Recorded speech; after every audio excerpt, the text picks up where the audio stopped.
What's up, everyone? And welcome to your daily dose of renewables, brought to you by the Renewable Energy Smart Pod. I'm your host, Sean McMahon, and today we're going to do things a little different. Usually, this daily podcast brings you a roundup of multiple stories that you can find in our newsletter, the Renewable Energy Smart Brief. But today, we're going to focus pretty heavily on one story. Jigar Shah is an influential voice in the clean energy industry. He worked in the Biden administration as the director of the Loan Programs Office, and before that, led a successful career in energy, co-founding Generate Capital and Sun Edison. And of course, a podcaster like me knows that Jigar was one of the voices for the original Energy Gang podcast. Now that Jigar's no longer working in government, he's become managing partner at Multiplier LLC. I'm spending all this time talking about Jigar because earlier this week, he co-authored an op-ed for Trellis. In that piece, Jigar takes an honest look at the state of the clean energy industry, not only with where things went wrong in the build-up to the passage of the Big Beautiful Act, but also where opportunities lie ahead for renewables. The key takeaway is that Jigar advocates for the industry to take a much stronger position, what he calls a wartime footing, if it wants to advance its goals during the rest of this Trump administration and beyond. Perhaps the biggest case that Jigar makes is that the argument for clean power is no longer based on economics. Jigar outlines how the political battleground has shifted for renewables. Sure, what goes on in Washington certainly matters, but the new fight is taking place at the state and sometimes the county level. And to win that fight, Jigar outlines 4 things the industry advocates can do. The first is that the industry needs to shape public opinion with a more coordinated media strategy. The entire industry needs to come together and fund a communication strategy that repeats the message, repeats the value proposition of renewables. The second step that Jigar calls for is to mobilize at the grassroots. This is crucially important. As I just noted, a lot of the policy fights have now migrated from Washington and are now taking place at the local level. So that means that renewable supporters need to show up in numbers at any local hearing that stands to impact the future of clean energy. The third step that Jigar discusses calls for aligning with workers and consumers. In recent years, the industry did a pretty good job of this, to a point. We all heard about how EVs and solar panels could cut costs for individual consumers and make them less vulnerable to broader market price volatility. But what about workers? Did the clean energy message truly carry the day with the rank and file?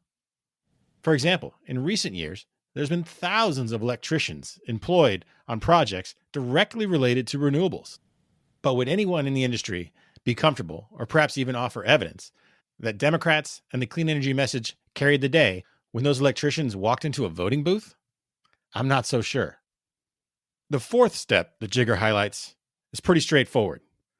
Elect people who, in the best case, have worked in the industry and know how it operates, or at least find candidates who are 100% all in on a clean energy future.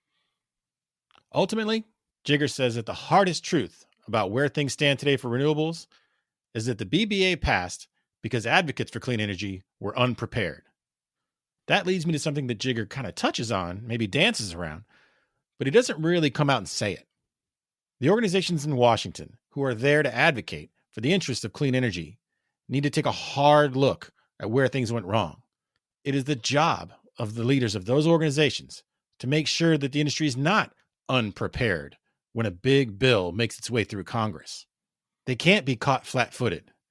They can't come out after the bill is passed and confess that they underestimated the vitriol and the disdain that the Trump administration has for anything having to do with the Inflation Reduction Act or Joe Biden. It's terrifying to think that these organizations didn't understand what they were up against. After all, every single time President Trump mentioned renewables on the campaign trail, he explained exactly what he planned to do if he was reelected. And guess what? He delivered on that promise. So for industry groups to act surprised by what they faced when the lobbying around that bill really got intense, I don't know. It just seems like they missed a message that was being broadcast loud and clear. But perhaps they weren't tuning into those channels. So that's enough about that piece from Jigar Shah. Again, I highly recommend you check it out. Some of the other headlines in today's Smart Brief include a move that perhaps might be taking place today that would see the Environmental Protection Agency repeal the 2009 endangerment finding for greenhouse gas emissions. We've also got a follow-up piece to the big trade deal that President Trump negotiated with the European Union. You might recall that deal calls for the EU to purchase $750 billion of energy from the US over the next 3 years. I noted in yesterday's podcast about how the details about that deal were scarce. And now, expert analysts from the energy industry have weighed in, calling it pie in the sky. There's just simply no way that the EU can purchase that amount of energy from the US in that time frame. We've also got a follow-up story about PJM's capacity and pricing issues, and a piece about how US electricity output and prices have reached record highs.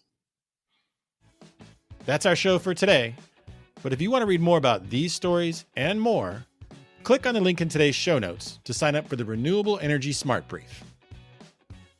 The Renewable Energy Smart Pod is a production of Smart Brief, a future company.